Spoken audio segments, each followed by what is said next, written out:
आओ बच्चे, पिछले क्लास में हम लोग पढ़े थे बाइनोमियल प्रोबेबिलिटी।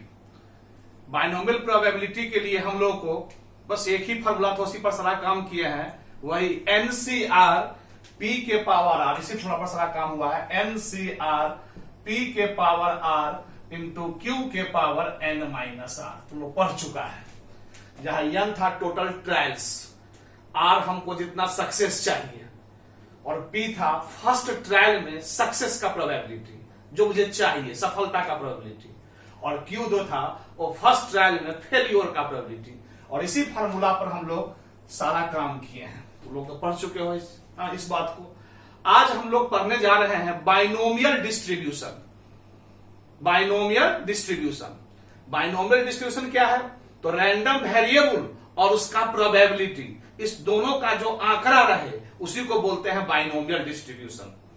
यानी ऐसा डाटा, ऐसा इंफॉर्मेशन जहां पर रैंडम वेरिएबल का वैल्यू और उसका प्रोबेबिलिटी का वैल्यू दिया रहे, तो उसी आंकड़ा और डाटा को हम लोग बोलते हैं बाइनोमियल डिस्ट्रीब्यूशन। तो आज हम लोग डिस्कशन उसी पर करने जा रहे हैं, बाइनोमियल डिस्ट्रीब्यूशन। जरा ध्यान से सुनना और देखना।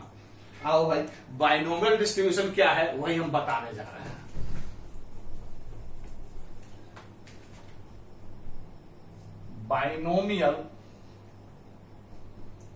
Binomial distribution, binomial distribution.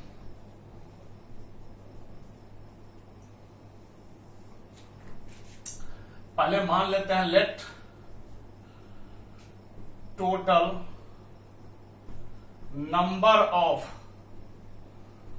Trials is equal to n। Let probability of success in first trial is equal to p। let probability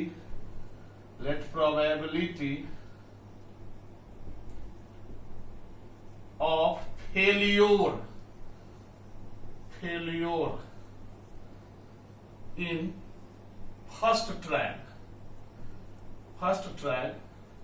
is equal to q। that is अर्थात p plus q is equal to 1। तुम लोग जानते हो। ध्यान से देखो, let total number of trials is equal to क्या है? n। यानी टोटल ट्रायल की संख्या, टोटल प्रयास की संख्या, टोटल कितना बार काम हुआ? n बार। दूसरा p हम किसको माने हैं? फर्स्ट ट्रायल में सक्सेस का प्रोबेबिलिटी, यानी पहला प्रयास में सफलता के प्रोबेबिलिटी को हमने p नाम दिया है, सक्सेस को। Let probability of success in first trial is p माने हैं। n हो गया टोटल ट्रायल की संख्या, टोटल प्रयासों की संख्या। p हो गया फर्स्ट ट्रायल में पहली बार में सफलता का प्रोबेबिलिटी, सक्सेस का प्रोबेबिलिटी, उसी को हम p नाम दिए हैं। और q दिए हैं probability of failure in first trial, पहले प्रयास में, पहला बार में असफलता का प्रोबेबिलिटी जो हम नहीं चाह रहे हैं, उसके प्रोबेबिलिटी को हमने q लिखा है। तो तुम तो जानते ही हो, दैट इज अर्थात p plus q is equal to क्या हो जाएगा? 1।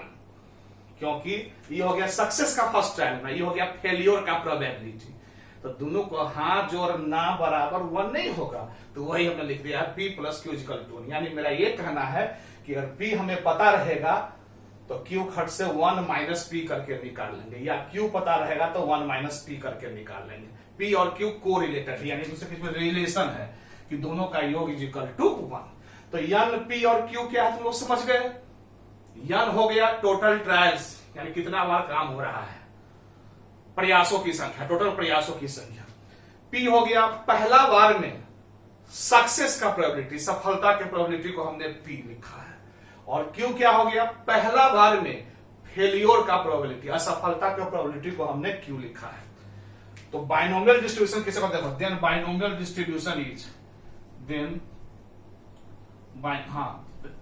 लिख ही चुके ऊपर में हेडिंग बाइनोमियल डिस्ट्रीब्यूशन। देन तब आओ, अब हम लोग डिस्ट्रीब्यूशन तैयार करते हैं।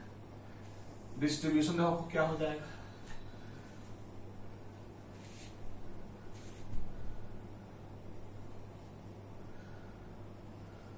देखो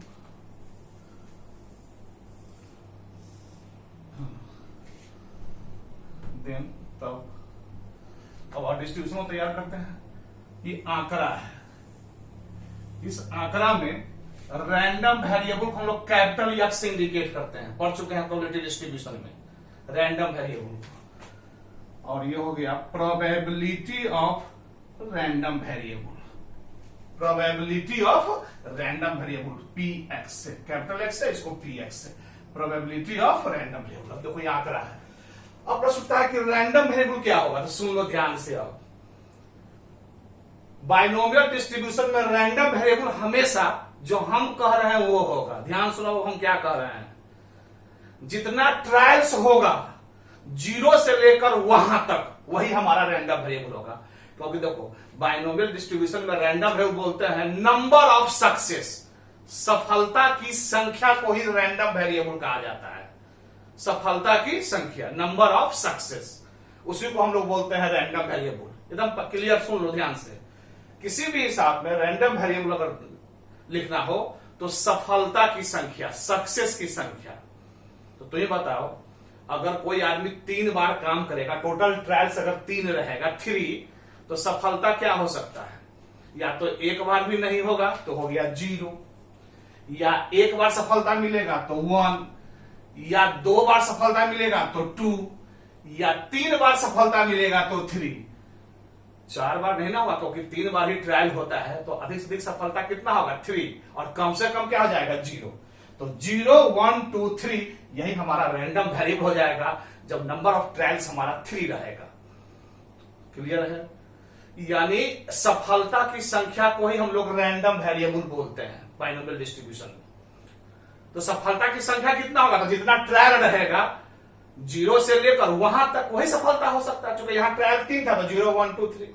अगर ट्रायल 4 रहता, टोटल ट्रायल अगर 4 रहता तो रैंडम वेरिएबल क्या क्या होता, 0, 1, 2, 3, 4। बात भी सही है, क्योंकि 4 प्रयास टोटल है तो सफलता क्या क्या हो सकता है, या तो एक बार नहीं मिलेगा तो 0, या एक बार तो 1, या 2 बार सफलता 2 सक्सेस, या 3 बार सफलता तो 3, या 4 बार सफलता तो 4। क्लियर हो गया? इसीलिए हम ये बात बोल रहे हैं कि बाइनोमियल डिस्ट्रीब्यूशन में रैंडम वेरिएबल हमारा हमेशा 0 से लेकर और जहां तक ट्रायल रहता है वहां तक होता है, उसी की संख्या को हम लोग बोलते हैं रैंडम वेरिएबल। क्लियर है? अगर मान लो टोटल नंबर ऑफ ट्रायल्स अगर हमारा 8 रहे तो हमारा रैंडम वेरिएबल क्या कहा जाएगा, 0, 1, 2, 3, 4, 5, 6, 7, 8। टोटल नंबर ऑफ ट्रायल्स अगर 5 रहे तो हमारा रैंडम वेरिएबल क्या कहा जाएगा, 0, 1, 2, 3, 4, 5। टोटल नंबर ऑफ ट्रायल्स अगर 6 रहे तो हमारा रैंडम वेरिएबल क्या हो जाएगा, 0, 1, 2, 3, 4, 5, 6। तो अब तुम लोगों को समझ में आ गया। अगर टोटल रैंडम वेरिएबल 50 रहे, टोटल ट्रायल्स अगर 50 रहे तो हमारा रैंडम वेरिएबल क्या क्या हो जाएगा, 0, 1, 2, 3, 4 ऑर्डर करते हुए 50 तक। समझ में आया? इसीलिए मैं बोला हूं कि जितना ट्रायल्स रहेगा हमारा रैंडम वेरिएबल हमेशा 0 से लेकर वहां तक जाएगा। तो यहां ट्रायल्स कितना है बताओ, n है, तो हमारा रैंडम वेरिएबल क्या क्या हो जाएगा, 0, 1, 2, 3, 4, 5, 6, 7 n तक। क्योंकि n बार काम हो रहा है तो सफलता या तो 0 बार होगा, या तो 1 बार, या 2 बार, 3 बार, 4 बार, 5 बार, एक करते करते हम लोग कहां तक चले जाएंगे, n तक चले जाएंगे। क्लियर है? तो अब तुम लोग रैंडम वेरिएबल समझ गया। रैंडम वेरिएबल जब भी अगर कोई पूछे बाइनोमियल डिस्ट्रीब्यूशन में तो हम लोग सीधे पूछेंगे कि ट्रायल्स कितना है। वो खाली ट्रायल्स हमको बता दे, टोटल ट्रायल्स कितना है, बस 0 से लेकर वहां तक। जैसे कोई कहेगा 5 ट्रायल्स है टोटल, तो रैंडम वेरिएबल हो जाएगा 0, 1, 2, 3, 4, 5। कोई बोलेगा 4 है तो 0, 1, 2, 3, 4 हो जाएगा। कोई बोलेगा n है, जैसे यहां हमने n लिया है, जो थ्योरी पढ़ा रहा हूं तो 4, 5 तो नहीं ले सकता हूं, तो n लिया हूं, तो हमारा रैंडम वेरिएबल क्या क्या हो जाएगा, 0, 1, 2, 3 n। क्या समझ में आया? 0 से लेकर m तक हमारा रैंडम वेरिएबल हो गया। तो तुम लोग को अब रैंडम वेरिएबल लिखने में दिक्कत नहीं होगा बाइनोमियल डिस्ट्रीब्यूशन में। सिर्फ तुम क्या पूछोगे, ट्रायल की संख्या। अगर कोई ट्रायल बता देगा तो 0 से लेकर वहीं तक हमारा रैंडम वेरिएबल हो जाएगा। अब आइए प्रोबेबिलिटी, ये रैंडम वेरिएबल हो गया। अब यहां इस बक्सा में प्रोबेबिलिटी भरेंगे। अब रैंडम वेरिएबल से हम लोग को घटना पता हो जाता है, याद करो घटना। 0 होने का मतलब हुआ कि सफलता हमको 0 बार हुआ है।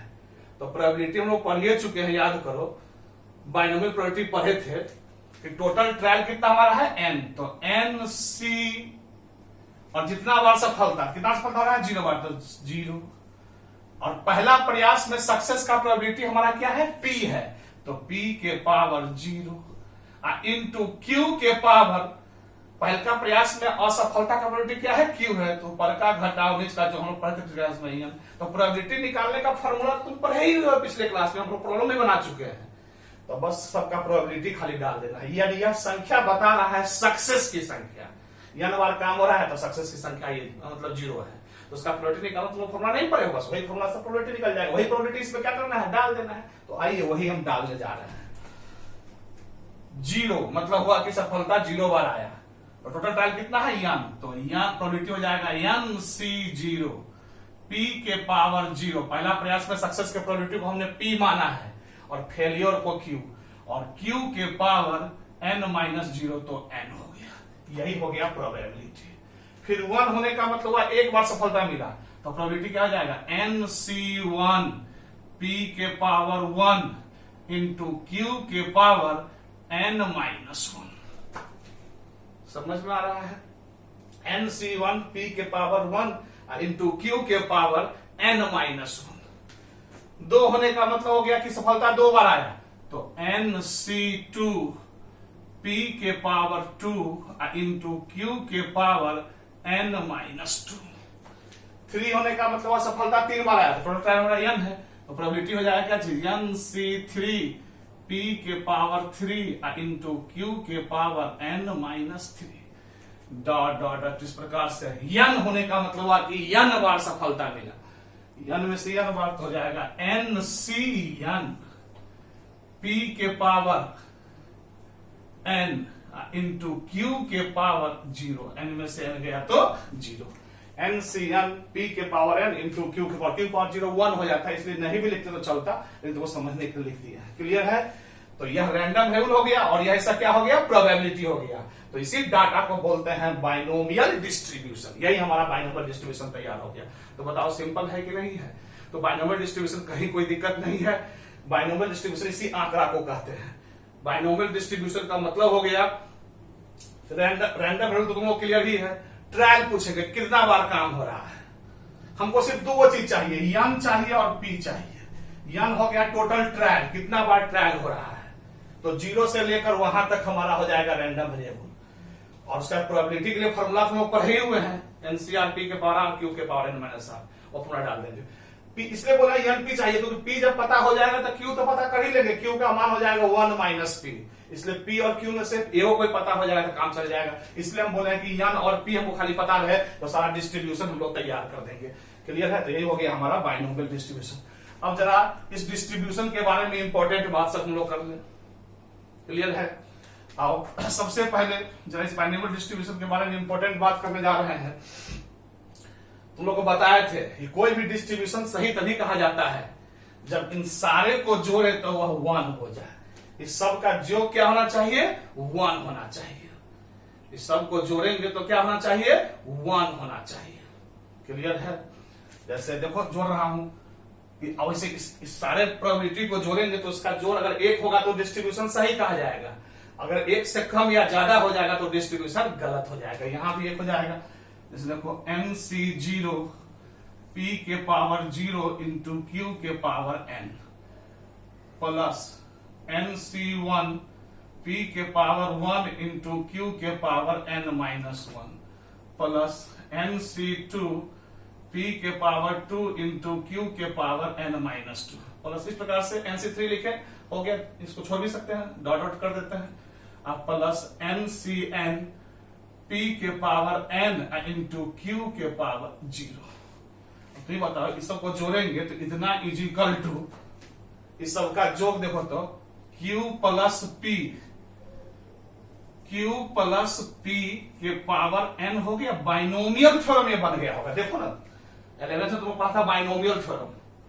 जब इसको तोड़ो बाइनोमियल थ्योरम पर देखो तो यही आ रहा है टर्म की नहीं आ रहा है, देखो तोड़ते हैं यहां से, देखो नीचे से तोड़ो बाइनोमियल थ्योरम पर, तो n पावर n है तो n C0 क्लियर है, इनटू क्या होता है n C0 Q के पावर ऊपर का घटाओ P के पावर हो गया 0, इस सेकेंड टर्म बना दिया ये फल, तो पहला में होता है ऊपर का घटाओ नीच का, ऐसे देखो फर्स्ट टर्म Q है हमारा, सेकेंड टर्म P है, तो Q प्लस P, जिससे तुम बाइनोमियल थ्योरम पढ़ा होगा A प्लस x के पावर n, इसको तुम लोग तोड़ना जानते हो बाइनोमियल थ्योरम से, तो यहाँ पे वैसे ही Q प्लस की पावर n तोड़ो तो NC0 फर्स्ट टर्म क्लियर है। उसके बाद पहला टर्म हमारा क्या है Q, तो Q के पावर क्या हो जाएगा इसमें Q के पावर क्या हो जाएगा, ऊपर का घटाओ नीच का, n में से 0 गया तो n और P के पावर 0। फिर अगला टर्म NC1 Q के पावर n माइनस 1 और P के पावर 1, फिर NC2 Q के पावर n माइनस 2, फिर P स्क्वायर, डॉट डॉट होते होते होते लास्ट में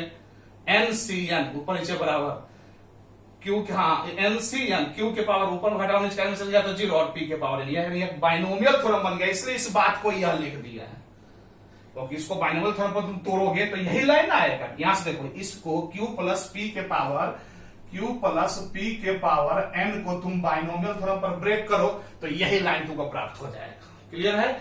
और इस प्रकार से हम जानते हैं Q plus P equal to क्या है 1, P प्लस Q या Q plus P both are same, तो 1 के पावर n, और इस प्रकार से 1 पर कुछ भी पावर होता है तो क्या होता है 1, तो क्या हमारा प्रूफ हुआ कि नहीं हुआ, यानी सारे प्रोबेबिलिटी को हम लोग जोड़े हैं तो वह किसके बराबर आ गया 1 के बराबर। इस बाइनोमियल थ्योरम से हमको उतना मतलब नहीं है, मेरा मेन फोकस है कि तुम यह समझो कि कोई भी डिस्ट्रीब्यूशन सही तब कहा जाएगा जब सारे प्रोबेबिलिटी को हम लोग अगर जोड़ दें और जोड़ने पर अगर हमको 1 आ जाए तो वह डिस्ट्रीब्यूशन सही है, नहीं तो वह डिस्ट्रीब्यूशन गलत है। तो यहां तक तो समझने में किसी को दिक्कत नहीं, क्लियर हो चुका। अब जरा डिस्ट्रीब्यूशन भी समझ गए, अब जरा जब ये डिस्ट्रीब्यूशन है तो इसके मीन और वेरिएंस के बारे में भी बात करें। तो बाइनोमियल डिस्ट्रीब्यूशन तुम लोगों को समझ में आ गया, रैंडम वेरिएबल और probability of random variable. Random variable क्या होगा ये भी क्लियर हो चुका, जितना ट्रायल रहेगा 0 से लेकर वहां तक, और प्रोबेबिलिटी लिखना तुम लोग जानते हो, हमेशा तुमको P पता रहेगा, हमारा बोल रहा है NP तुमको दिया रहेगा, N हो गया टोटल ट्रायल, अब P हो गया पहला ट्रायल में सक्सेस का प्रोबेबिलिटी, Q तो चूंकि P पता रहेगा तो Q1 माइनस P करके Q निकाल लेंगे हमेशा। तो इस प्रकार से हम लोग बाइनोमियल डिस्ट्रीब्यूशन समझ गए। अब जरा हम लोग मीन और वेरिएंस के बारे में बात करें कि बाइनोमियल डिस्ट्रीब्यूशन में मीन किसे कहते हैं और वेरिएंस किसे कहते हैं, क्लियर है। तो थोड़ा हम इसको मिटा रहे हैं, नीचे वाले को, इसी को नीचे वाले को मिटा रहा हूं यार, हाँ इसी को मिटा देता हूं, जरा ध्यान से देखना।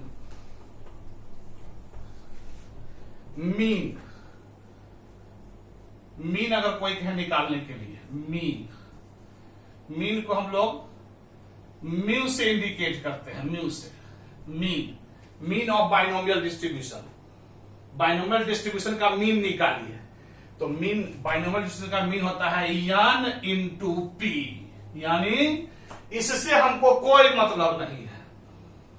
हमको जब भी बाइनोमियल डिस्ट्रीब्यूशन का मीन कहेगा निकालने के लिए तो हमको इस डिस्ट्रीब्यूशन से कोई मतलब नहीं, हमको सिर्फ दो चीज चाहिए, n और P। जहां n क्या हो गया समझ में आया, n हो गया टोटल नंबर ऑफ ट्रायल्स, इसको नहीं मिटाया वो देखने में सुविधा हो। n हो गया हमारा टोटल नंबर ऑफ ट्रायल्स और P हमारा हो गया probability of success in first trial. तो यानी n और P का जो गुणनफल होता है उसी को हम लोग मीन कहते हैं। तो मीन तो क्लियर हो गया होगा, जब भी बाइनोमियल डिस्ट्रीब्यूशन कोई मीन पूछे तो हमको n और P से मतलब होगा, इस डाटा आंकड़ा सबसे हमको कोई मतलब नहीं, हमको सिर्फ n और P दे दे तो हम लोग मीन निकाल देंगे, क्लियर है। एक चीज और बोलना चाहूंगा, वेरिएंस जो तुमने पढ़ा था, वेरिएंस ठीक है, वेरिएंस को हम लोग सिग्मा स्क्वायर से इंडिकेट करते हैं, याद रखना सिग्मा स्क्वायर से। वेरिएंस को किससे इंडिकेट करते हैं, सिग्मा स्क्वायर से। और वेरिएंस हो जाता है बाइनोमियल डिस्ट्रीब्यूशन का n into P into Q। देखो कितना मजेदार है, सब मजेदार इसमें है। एनपी क्यू याद रखेंगे, जहां एन हो गया total number of trials, P हो गया probability of success in first trial, और क्यू हो गया probability of failure in first trial, यानी एनपी क्यू। सही माने पूछो, सिर्फ हमको एन और पी पता रहे, बस हम बार बार बोलना कि ये दो चीज मुझे सिर्फ पता रहे, एन और पी। चूंकि पी पता है तो क्यू ऑलरेडी पता हो जाता है, इसलिए क्यू के लिए कोई हम दिक्कत नहीं करें, क्योंकि Q is equal to 1 minus P हो जाता है। अगर पी अगर मान लो हमारा 1/3 कोई दे दिया तो क्यू क्या हो जाएगा, 1 माइनस 1/3, तो 2/3 हो जाएगा। इसीलिए क्यू कोई बहुत बड़ी चीज नहीं है, मेन पी चाहिए हमको। तो सिर्फ हमको एन और पी पता रहे, एन हो गया टोटल नंबर ऑफ ट्रायल्स और पी हो गया probability of success in first trials. ये एन और पी पता रहे तो डिस्ट्रीब्यूशन भी तैयार कर लेंगे, मीन भी निकाल देंगे एन पी, और वेरिएंस भी निकाल देंगे एन पी क्यू, क्योंकि एन पी पता है, क्यू खट से पता कर लेंगे एन पी करके, और तीनों को गुना कर देंगे तो ही हमारा वेरिएंस हो जाएगा। तो मीन भी निकालना तुम लोग सीख गए, वेरिएंस भी सीख गया, और एक चीज और हम लोग बात करेंगे, जरा यहां पर मैं लिख देता हूं, इसको मिटा करके मीन वेरिएंस तो क्लियर हो गया। अब जरा एक और standard deviation, standard deviation, standard deviation, standard deviation को शॉर्ट में एसडी भी कहते हैं, और इसको हम लोग सिग्मा से इंडिकेट करते हैं। किस इंडिकेट करते हैं, सिग्मा से। और यह होता क्या है, positive square root of variance, जो बताए भी थे, वेरिएंस के वर्गमूल को ही हम लोग बोलते हैं स्टैंडर्ड डेविएशन। वेरिएंस के वर्गमूल को ही हम लोग बोलते हैं स्टैंडर्ड डेविएशन।